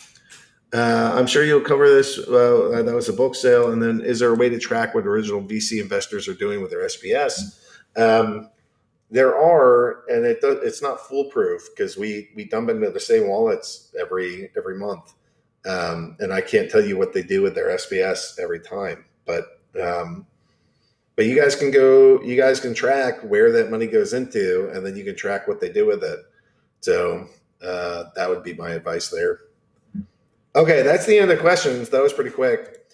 And we have maybe 20 more minutes for questions at the end of this. So if you would like to launch that. So now we're open to the live Q&A. If you have questions, pop them in, and we'll go for the next 20 odd minutes. And here we go. I'd love to hear your thoughts about land expansion and how it will look like. There's 108,000 monthly Clash of Clans. Dolmer, I think you missed me answering some of these things. So it's a little bit too giant to just talk about what the land expansion will be. Maybe talk through that with when we get closer. I'll release more info, but kind of look back at what we've described. And yes, we can integrate Clash of Clans players and so on. Question, maybe it's a silly question, but in the future, what will the reward if SPS delivers all SPS and DEC to the user? Yeah, I mean, DEC will keep coming out, and we'll have to figure out what we do when we get 5 years out from now and the SBS has all been awarded. Question, when Aggie was first talking about lands, he mentioned they would open up different continents for land sales over time. They would be released slower than the cards sets based on growth. Is this still the case with the 50x growth in the games and the land sold out? When can we expect another land sale? So we're not in consensus here. My standard answers has been something like, we will not be releasing any other land unless we actually put out like game modes that require it. And, others have said, well, we really ought to have something. So I don't have consensus with my team, but me personally, I think we want land to be super exclusive. And then, ways to utilize PvP lands or other parts of land can be more open, but I don't see a ton of land coming out. But Yeah. Part maybe Aggie, you can answer one thing, or Nate, about the designs. So there was 150,000 land claim plots that were sold last year. How does so we have obviously a lot of more players than that. What about the players that don't own land? Are they going to be able to do anything with land? I mean, maybe that's the question everybody was wondering in their head is, what if I don't own land? Is it going to mean anything to me? I think that, when we had the pre-sale for land, the idea was that Praetoria land was premium it was the best land you will ever be able to get, and that has not changed. What has changed, I think, is internally we're still discussing whether that should be it. Is that final? That's all the land that exists. Or if we produce more land, which is what we implied during the pre-sale, that land will just, be half as effective in producing the resources. I mean, you'll need way more of that land to produce the same amount of resources that just one plot would create if you had it in Pretoria. So there, but I think we're all in agreement. There is consensus though internally when it comes to the fact that we don't want to do any more land. Like you'll have to like the market, the growth of the game would have to dictate such astronomical amount of growth for us to finally say, fine, maybe we'll release a little bit of land, but it won't be anywhere close to as cool as Pretoria land. So yeah, I think there's that. But in terms of if you just let's say you started the game and you're like, well, I never got land, and even if you release more, I don't intend to buy it.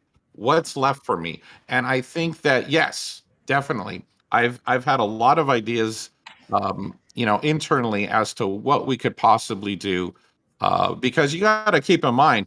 Originally, the plan has to take Pretoria and split it into a grid and then call those the regions. And way at the beginning, I was like, no, no, no, no. I want to allow for some wiggle room here. I want room for all the other kind of game style and gameplay that we can think of, and that's going to exist within the wilds in between the regions. And so we redesigned the map so that regions were more like little cities within a greater continent, and there's all these wilds in between these regions. And in the wilds is where you're going to find all the cool new stuff that we want to add into the game. So if you are not a landowner, then there'll still be a lot of land to explore via questing and raids and boss fights and who knows what else we stick into the game, tower mode, survival mode, whatever we could think of. We want to stick that within the wild so that even if you're not there as a farmer kind of harvesting your fields, you're looking at land in a different way. You're looking at land not as an investor, but as an adventurer. And I think that in a lot of ways that's a lot cooler. Now let's say that, you still want to be involved in the economy, then I would love, and again, I'm just spitballing here. I think I mentioned this last time. I would love for there to be an economy that exists that supports the primary economy, and this will be for non-landowners. Maybe we want to introduce travel time into the game. Maybe non-landowners can volunteer their cards or their resources to help carry the resources from one building to the next, and they get some sort of reward for that, so they can still participate in the existing economy. So these are just ideas, though. They're not on the roadmap. They're not in the tech specs. But if you're asking me, is there some room there for non-landowners to experience land? Then my answer would be absolutely, abso-freaking-lutely. Sweet. All right. So then, what marketing are you doing for getting girls to play? I think we're just targeting people, not necessarily girls or not, but we do have girls that play. High five, Rainey. Question: will new tournaments be on the events page? Yes, I'm waiting for some updated numbers for Chaos Legion, and then I should be able to get to those soon. Question: I don't understand about Node that much. Can you tell me more? Yes, you run a server, and by running that server, you get paid. And you get paid because you're providing services for the rest of the community, like how we move tokens from one chain to the other. And then things like voting, that all happens through that validator software Matt's working on. Prince Akashi is asking, can we provide increased chances of receiving airdrop cards and or gold foil cards of the card based on the number of SPS tokens the player has staked in their account? It's already in the white paper under SPS offer and promotion. Yeah, we're planning on offering up a second set of potions, which are like airdrop potions, and those airdrop potions will cost you vouchers and the standard credits to buy. So the vouchers will burn. So basically, if you want to get better cards, you have to pay the game stakers to be able to do it. Question: when we use the SBS DEC to purchase credits, packs to eat, etc., is there a percentage burned? No, there is not. But we do things like, in this upcoming one for the Rift Watchers, I think it's 100% of that will be going to the foundation, and then you guys can vote to go burn the SBS, use it, put in liquidity pools, whatever. We try to think through use cases, treasury, and burn cases, and include all of those. So, but it's not in the credit system. It's like when you buy your guild town hall, that's a burn. When you go to, when you buy Rift Watchers, that'll be like 100% to the DAO. So we don't try to hoard like every single bit of revenue, but if you're buying credits, that is business revenue. Could we get a post with everything we've been told about lands already? Please, a few more juicy teasers. Yeah, I don't think we're quite ready to go do land again, but maybe after the 17th, when the general sale has started, then we can get into that. What was the deal? So I was going to say, we are going to plan on do a huge push when land gets underway, which we've already started talking about it. You guys are hearing us talk about it a lot more, but we will begin probably even potentially having a separate stream that even we start diving deep into how land's going to work and just talking about concepts. So it definitely could be a huge thing you guys start hearing as we start flushing it out. What was the deal with the massive daily sign-up spike the other week? I don't know. I've been buried at end of year. Somebody had a script running and they're just creating accounts like crazy. So I think somebody just went to sleep at a keyboard. That sounds expensive. Okay, just think about it. Can you lower the DEC fee for tournament creation? That's been on the radar. It might be. It might be that we should go do market pricing for that. It's not the highest priority. We'll often just reimburse people if they're creating games that are not really for their profit but for entertainment. Question: we have 6 days of voucher drops left. I think we have more than 6 days. How many days of voucher drops do we have? Right. Well, I'm gonna look. Technically, we have indefinite voucher drops, but I think you mean the increased rate, right? Yep. Where you get triple the amount or whatever. Yeah, I thought that went through the 8th. No, it's the 6 days left according to the website. Oh, nice. Okay. Yeah, I think there'll be a break, and maybe it'll be a week or so, is my guess, and then we'll go with the 20 vouchers per day. Is there a way to check how many active players does Splinterlands have per country? No, but maybe that's something that Chatter can get to the people.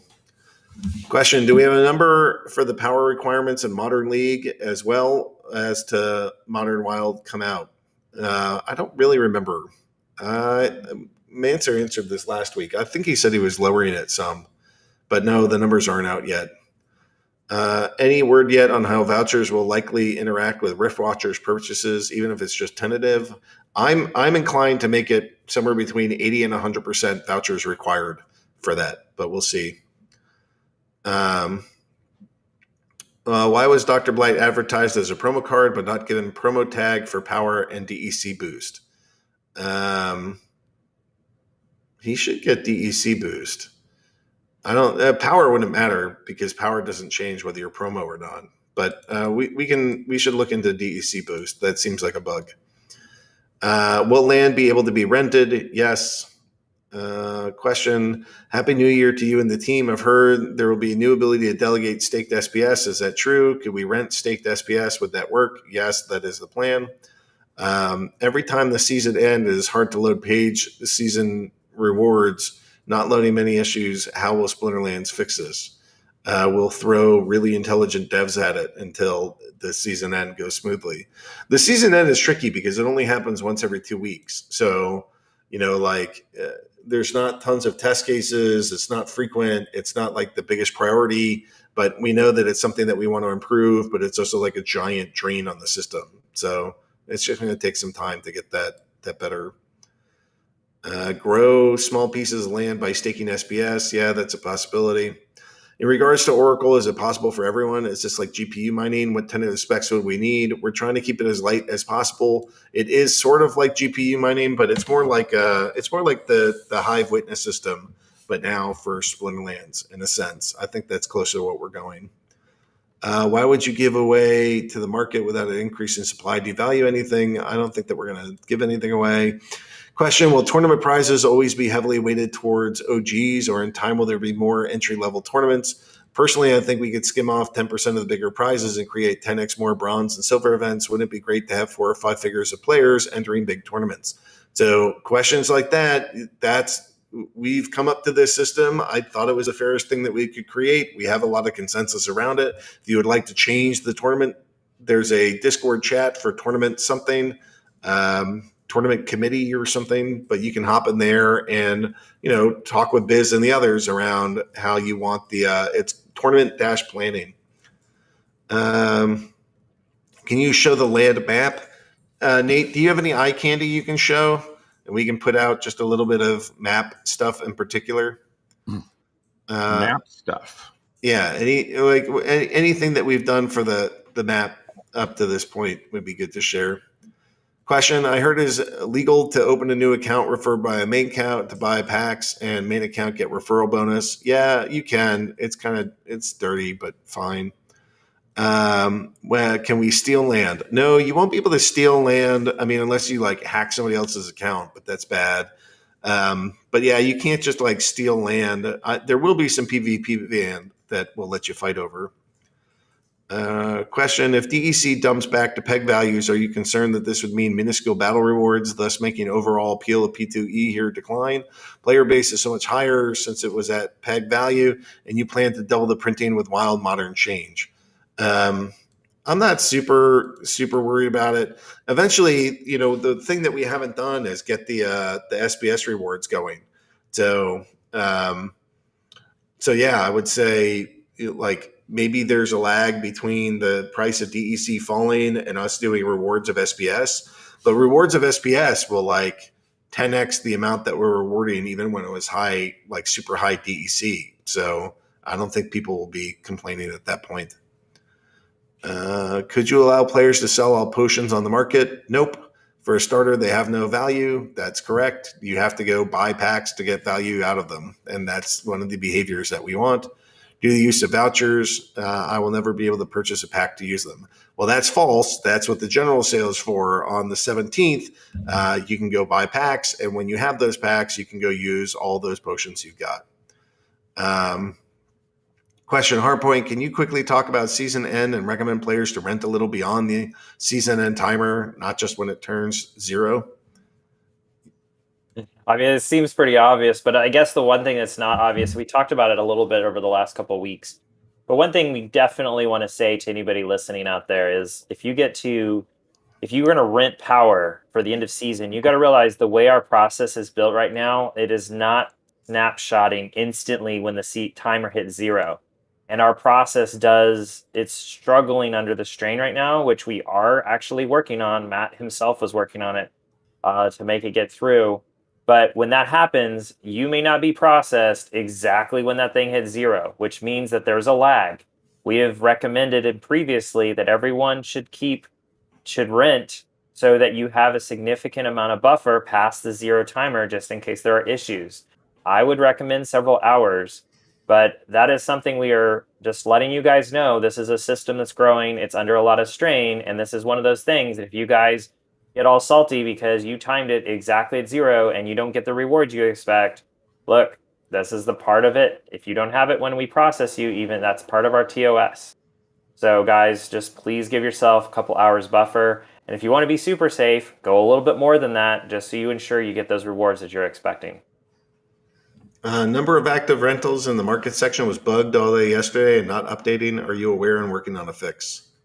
Yep, we were working on it. That's why it got fixed. Boom. I may have missed it. Do you have info on Modern Wild release date and power requirements for Modern? Power requirements are slightly less, and the Modern Wild release date, do we have a timeline for that yet? It's after general sale. Modern Wild is one of the top things for the team, so it'll be coming out, we hope, in Q1. but we're not committing to any dates. But it is the next big project to get started after general sale goes live. Can we have a visual hint on promo cards? Power level promo cards is the same as Alpha Card, no matter when they were released, except for Dr. Blight at the moment. That sounds surprising to me. I don't know. We should have a chat with Matt about it. I can't answer it because that's not my department. Can you lower DEC fee for tournament creation? I feel like this question got asked. So I was thinking about making it so that it was like just $2 and just you pay with credits for that. But that's not always the highest priority. It's like tiny little details. But like anything else, why don't you go to feedback.splinterlands.com, and if you can make it so that that's the highest priority thing, then that's what we'll work on. So since you shared SBS roadmap, any roadmap for vouchers, since it's like the third currency in the game? Yeah, but just basically everything that we do is going to require vouchers. That I don't know how else to say that. Can we get some transparency on how many bots versus players are in the game? Yeah, that was discussed earlier. Maybe next time we can go have a broader discussion. But we're out of questions right now. I think that this is like a great way to do it. So here, what I want to do is just tell you guys thank you.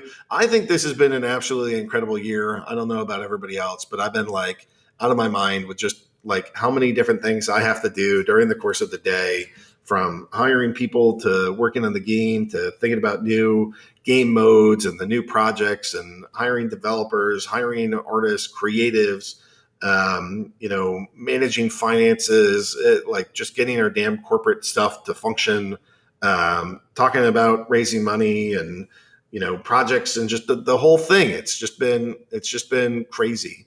So it sounds like Chatter needs to get one more thing in. So why don't you get one more thing in? Yeah, absolutely. Thank you. Just wanted to quickly plug the new lore video that Nate, Azaria, and the rest of the team have been working on. Super great. Leaving the link below. That's all I wanted to say. So go check it out. Oh yeah, we're pretty happy with the way those are turning out, and I think Agrad had asked for not just the slideshow experience, but something a little more animated, and that's on our radar. We're working on it, but hopefully, as time goes by, the lore will be showcased in more and more and more impressive ways. And so, speaking of lore, here let me drop this stuff in, Agrad. You asked for a map earlier, so I'm not sure if this is the same stuff that we're wanting, but let's see. So. Yeah, I think okay. So here's an old, and some of you guys have seen this stuff already, but that's the old world style, and to reflect that, there's let's see. Now the regions are not placed exactly. They're not in the final place, but some of you guys have seen this map as well, which is a slightly more accurate version of that old school map. So you can kind of see how things are laid out. And again, some of you guys have seen this artwork as well, but this is a representation of the southwest corner of Praetoria. So I think those three things should probably, satisfy people's appetite for what is Praetoria, the map, that kind of thing. If that's what they were asking, anyways. I just want to say, so there's been some really funny like memes of late of like, you have no idea how big Texas is. And then they'll put Texas in there, and then they'll put like Africa in it, and then they'll put Europe in it and all these other things and be like, this place is huge. And so in the bottom right of one of those maps, to me, it kind of looks like Africa down there. Sort of like the pointy end and kind of the bigger top piece, almost like a stubby gun on the right side there.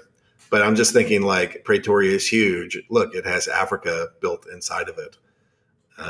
No, for sure. I think that a big part of, I think the narrative team is tired of me telling them this over and over again, because originally when a lot of the lore was written and a lot of things were being published, they kept referring to Praetoria as an island. And I'm like, no. It's not an island. It was perceived as an island. People thought it was an island until the magic with a veil was brought down, and we realized, whoa, this is a whole friggin' continent. This is a whole nother continent. So it's intended to be rather big. Yeah. All right. With that, I'm going to go call it a day. Thank you. And in fact, we're not just going to call it a day. I'm going to call it a year. So I wish everybody many blessings of a beautiful year's end. Hopefully we have a peaceful and fun evening this evening for everybody that's going to be celebrating. And maybe you'll just get some wonderful rest if you choose to go to bed early. But this thing has been amazing. I'm so grateful to be on this ride. I look forward to growing this team, growing this business, and growing the scope and ambition of what we're here to do. We're here to spread peace, prosperity, and freedom. We're doing it through crypto, through onboarding crypto, and doing our best to go change this world and leave it a better place than the way that we found it. So many blessings of a new year, many wishes of hope. Thank you for your participation, and to the guys that work here, thanks so much. This dream wouldn't be possible without you. And to the community, same thing. We couldn't be building this without the folks that support the game. So thanks everybody. Hope you guys do well, and many blessings. You guys. Happy New Year. Happy New Year.